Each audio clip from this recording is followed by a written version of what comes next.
Hi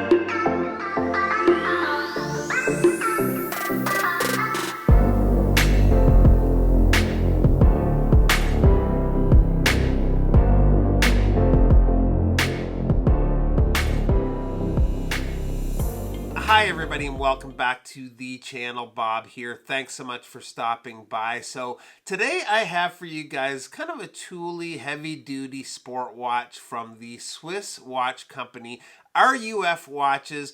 RUF is a new brand to me, although they've actually been around since the late 90s. I've had the watch for a few days now, and it really ticks a lot of the boxes we look for in a timepiece like this. So let's get into the watch.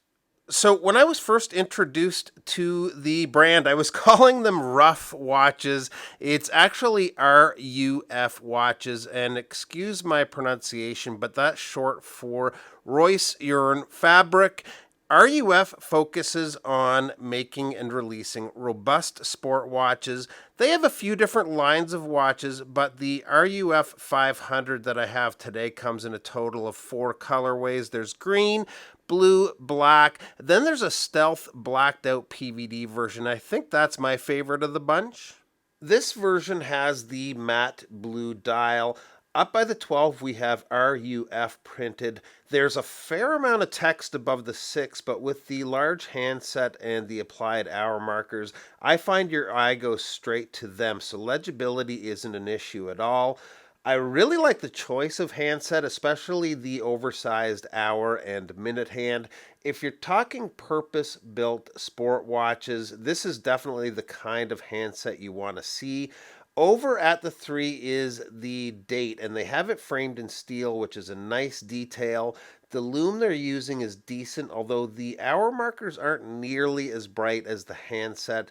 Also, a lume pip on the bezel would have been nice. The handset is very bright, so still readable in low light for a long time, but something to consider. The bezel is a 120 click bezel with a blue ceramic insert. It's got a nice coin edge.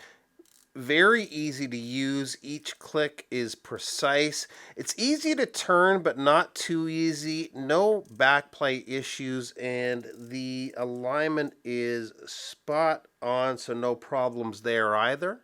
The case is almost completely brushed. The finishing looks really good. Now the watch is quite a chunk of steel coming in at a width of just under 44 millimeters. The lug to lug is fairly long at 53 millimeters. The lug opening, 22 millimeters, and the thickness is 14 millimeters, so a pretty hefty watch.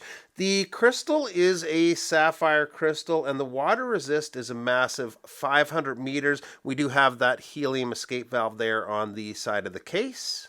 One surprise which we've been seeing less and less in smaller brands is they're using an ETA 2824, which is visible through the display case back. We've got a really nice winding action. The crown is a good size, so very easy to grip and manipulate. It finds the threads right away when you screw it back in, and it's just one of those crowns you can really feel seal up as you screw it in. The bracelet, like the rest of the watch, has a robust build quality. It's 100% brushed. It has a taper from 22 down to 20 millimeters, which I really appreciate. Sometimes the 22 millimeter bracelets with no taper can be a bit much and restrict range of motion, but this one feels nice on wrist. It's a push pin adjustment system with solid end links as well as a solid milled clasp. So on wrist, it's comfortable, but at the same time, you do feel the watch. For me, it's not a bad thing, but there's definitely some weight to this one. Overall, other than the lume, it's really a rock solid watch. The price on these is 595 euros. Exchange rates are pretty volatile right now, so I'd check on your own if you're interested in one, but not bad considering the movement you're getting and the impressive spec sheet with that huge 500 meter water resistance. Now this watch came in by way of Jamie from Mad Rock Watches and Adventure. It's heading out to a few other channels as well. I'll leave links to all of those channels in the description below. Really appreciate you guys stopping by today. Be safe out there, and we'll see you real soon. Bye-bye.